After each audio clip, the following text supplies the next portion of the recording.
Sainte Anne, donc la mère de Marie. Pour faire un peu d'histoire, Sainte Anne était mariée à Saint Joachim, Saint Joachim, pour les locaux. Et Sainte Anne et Saint Joachim étaient stériles. Dans la tradition judaïque, la stérilité était considérée comme une malédiction. Ça veut dire qu'on avait quelques soucis avec Dieu, c'était considéré vraiment comme une punition de Dieu. Donc la tradition nous dit que, après bien des prières, après bien des humiliations, et après bien des années, puisque non seulement ils sont stériles, mais ils ont dépassé l'âge d'avoir des enfants, eh bien, on va retrouver le même scénario, si on peut dire, le même miracle qu'avec Jean-Baptiste, c'est-à-dire que l'ange Gabriel va apparaître à Sainte Anne, et puis on va lui annoncer qu'elle va mettre au monde une fille, une enfant qui sera le soleil de notre humanité. Donc Sainte Anne va mettre au monde Marie, et la tradition nous dit que elle a, donc, après l'âge de 3 ans, Marie va être conduite au temple, puisque c'était le vœu qu'avaient fait Anne et Joachim en remerciement d'offrir donc leur fille au service du temple, et ainsi que donc, Marie est entrée au temple à l'âge de 3 ans. Donc, il y a une tradition qui dit qu'en fait, que Sainte Anne serait morte au retour d'Égypte de la Sainte Famille. Ce sont des traditions. Alors, cette fête de Sainte Anne nous touche particulièrement puisque Sainte Anne, c'est la patronne, c'est la grand-mère des Bretons, et que nous avons la chance de vivre très près d'un des grands lieux, pour ne pas dire l'unique lieu d'apparition de Sainte Anne, donc à Sainte Anne d'Auray.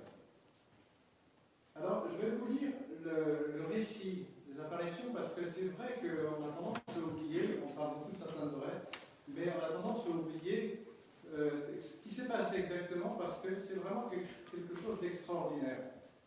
Déjà, de savoir que Sainte Anne, ce n'est pas à partir des apparitions de Sainte Anne d'Auray qu'on a commencé à la vénérer, puisqu'on la vénérait depuis déjà très longtemps. Et le lieu où elle va apparaître s'appelait Kerana, donc le village de Dan. Et cela depuis, on dit depuis qu'il y avait la mémoire humaine, c'est-à-dire qu'on ne se souvenait pas, ça remontait tellement loin que donc ce lieu était déjà prédestiné. Et là, on va découvrir un personnage qui s'appelle Yves Nicolazic, et qui avait une grande dévotion à sa bonne maîtresse, comme il l'appelle. Et donc, je vais vous lire le récit des apparitions, parce que c'est vraiment très beau. On est en août 1623. Une nuit qu'il pensait à sa bonne maîtresse, comme il en avait l'habitude. Sa chambre fut subitement éclairée d'une lumière très vive.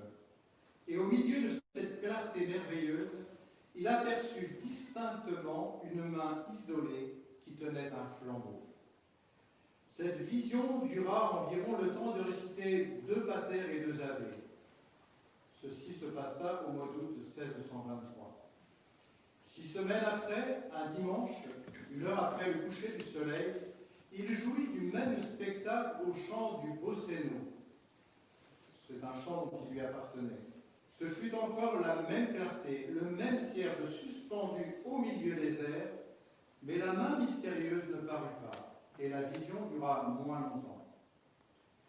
Ces 2 visions ne furent pas des phénomènes isolés. Pendant 19 mois successifs, le même flambeau continua à briller auprès de lui. Toutes les fois qu'il s'en venait tard au logis, il se voyait éclairer jusqu'à sa maison d'une chandelle de cire qui s'avançait à côté de lui, sans que le vent en agitât la flamme, et sans qu'il vît autre chose que la main qui la tenait. Souvent aussi, le flambeau se montrait à lui au moment de son réveil. Du reste, il ne fut pas le seul témoin du phénomène, de ce prodige qui se renouvela fréquemment et dont la réalité ne pouvait lui laisser aucun doute, puisque son beau-frère lui-même en fut le témoin plusieurs fois. Le bon Nicolazic ne savait que penser. Il en fut d'abord comme effrayé, et pourtant, il l'a avoué lui-même plus tard, il éprouvait pendant ce temps une grande joie intérieure. Un jour d'été, une heure environ après le coucher du soleil, son beau-frère et lui étaient allés chercher leurs bœufs dans un pré voisin de la fontaine. Avant de les ramener, ils voulurent les faire passer à l'abreuvoir. Tout à coup, les bœufs, comme épouvantés, refusent obstinément d'avancer. Les deux hommes surpris se rapprochent pour voir ce qui cause cet effroi. Voici le spectacle qu'ils eurent alors devant les yeux. Une dame majestueuse était là, debout, immobile, tournée vers la source. Son visage révélait la gravité tendre de la plus haute des maternités. Sa robe avait la blancheur de la neige et retombait avec grâce. Sa main tenait un flambeau allumé et ses pieds reposaient sur un nuage. L'auréole qui l'entourait charmait le regard sans éblouir et jetait tout autour un tel rayonnement que le paysage tout entier en était éclairé comme en plein jour. À cette vue, le premier mouvement des deux laboureurs fut de s'enfuir, mais bientôt se ravisant, ils voulurent se rendre compte et revinrent sur leurs pas. L'auréole, le flambeau, la dame, tout avait disparu. Qu'était-ce donc que cette dame mystérieuse qui n'avait pas parlé? Et ce n'est pas une fois seulement qu'elle se montra au laboureur. Il la vit souvent, désormais, en divers lieux, tantôt près de cette même fontaine, tantôt en sa maison, en sa grange ou en d'autres endroits. Elle avait chaque fois la même attitude, la même majesté, le même vêtement lumineux, mais elle ne disait pas son nom. Le 25 juillet 1624, veille de la fête de Sainte-Anne, Nicolazic s'était rendu à Auray sans doute pour se confesser, car il avait l'habitude de communier tous les dimanches et les fêtes gardées. Quand il reprit le chemin de son village, il était déjà tard. Comme d'habitude, il avait son chapelet à la main. Au moment où il passait auprès de la croix qui porte son nom, la dame mystérieuse lui apparut soudain. La vision ne différait pas des précédentes. C'était toujours le même visage grave et doux, la même attitude et la même lumière. Mais cette fois, elle parla. Elle appela Yves Nicolazic par son nom et lui dit quelques paroles très douces comme pour dissiper ses craintes. Puis elle prit la direction du village. Le flambeau qu'elle portait à la main jetait un vif éclat, et le nuage sur lequel elle se tenait debout était comme le véhicule qui la faisait avancer. Nicolazic, sans hésitation et sans peur, s'engagea après elle dans le chemin creux.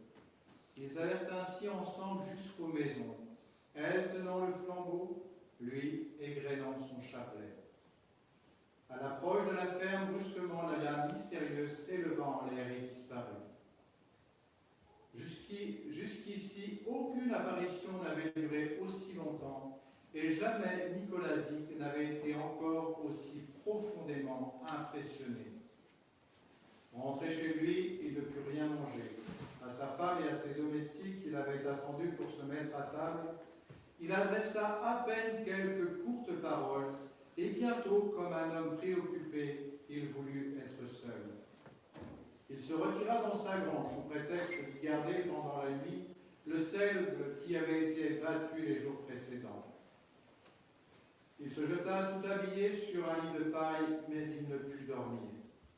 Absorbé par ces réflexions diverses que faisait naître en lui tout ce qu'il avait vu et entendu, il récitait son rosaire. Tout à coup, sur les 11 heures, il crut entendre un bruit confus dans le chemin qui avoisinait la grange. On lui dit une grande multitude en marche. Il voulut se rendre compte de cette rumeur. Il se lève vivement et ouvre la porte. Il regarde, il écoute. Ni près de la grange, ni sur la route, il n'y avait personne. Le village tout entier reposait et la campagne au loin était silencieuse. Il demeure stupéfait et la peur le saisit. Son premier mouvement est de supplier Dieu qu'il ait enfin pitié de lui. Puis, reprenant son chapelet, il le récite en produisant dans le fond de son cœur des actes de confiance en Sainte Anne, dont la pensée ne l'abandonne jamais. Pendant qu'il se rassurait ainsi par la prière, soudain, une vive clarté remplit la grange, et dans cette lumière, dans cette lumineuse auréole, apparaît la dame plus resplendissante que jamais. La crainte s'empare de lui tout d'abord, mais elle s'évanouit aux premières paroles que l'apparition fit entendre. L'apparition disait « Yves Nicolazic, ne craignez rien. Je suis Anne, mère de Marie. Dites à votre recteur que dans la pièce de la terre appelée le Beau-Sénou, il y eut autrefois, même avant qu'il n'y eût aucun village, une chapelle dédiée en mon nom. C'était la première de tout le pays. Il y a 924 ans et 6 mois qu'elle est ruinée. Je désire qu'elle soit rebâtie au plus tôt et que vous en preniez soin, parce que Dieu veut que j'y sois honoré. » Ces paroles prononcées, Sainte Anne disparut et le voyant resta seul, éclairé et rassuré par ces révélations qui mettaient fin à ses longues perplexités.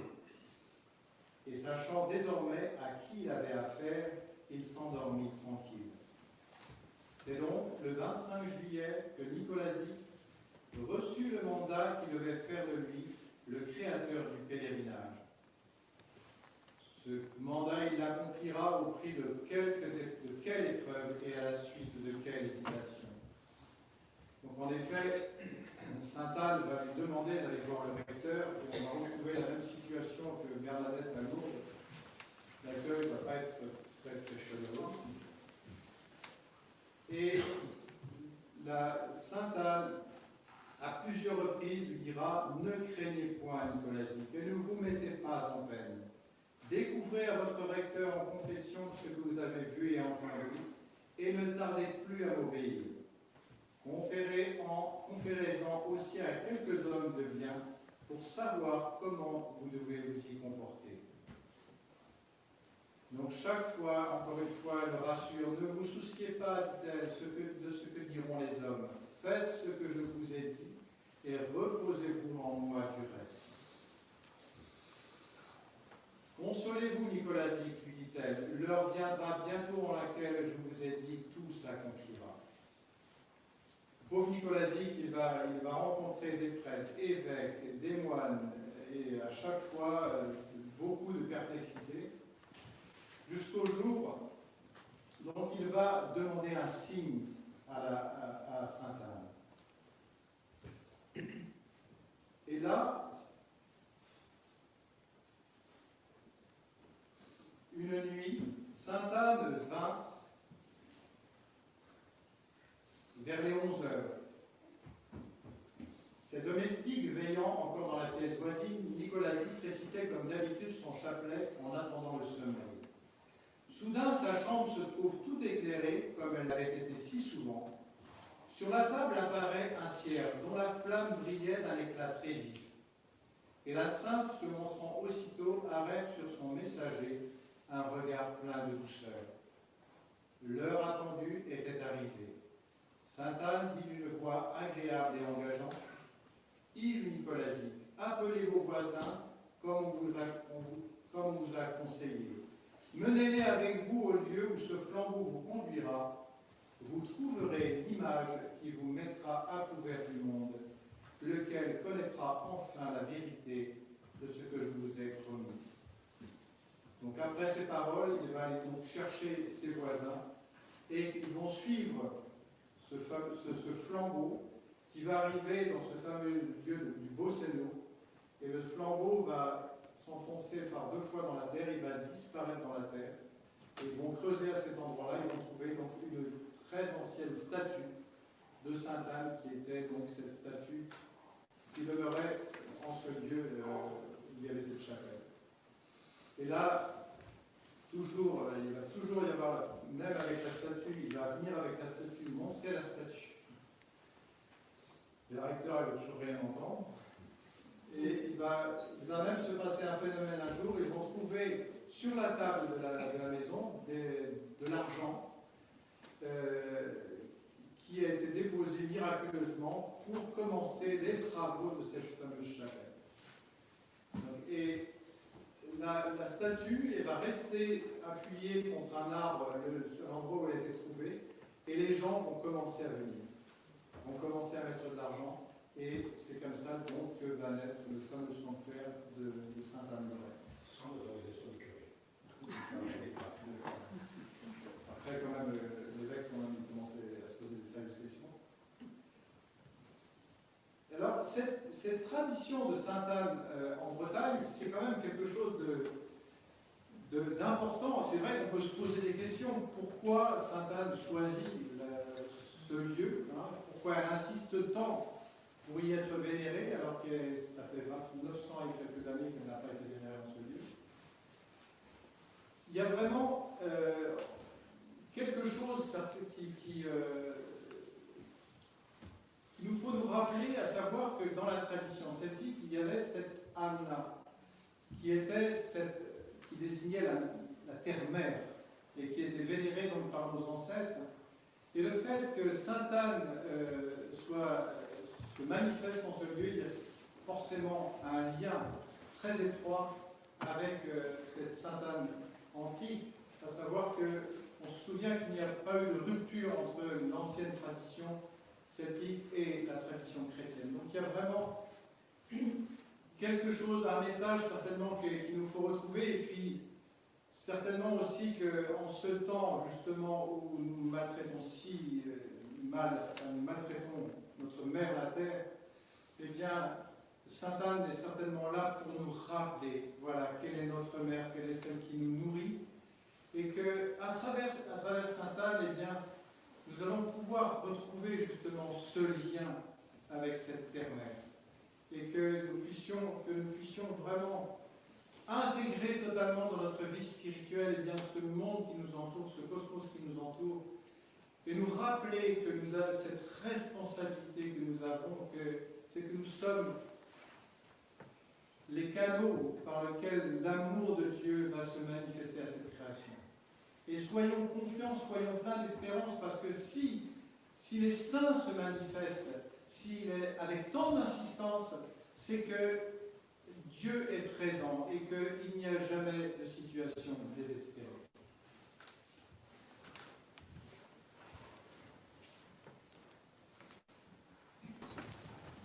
Salut,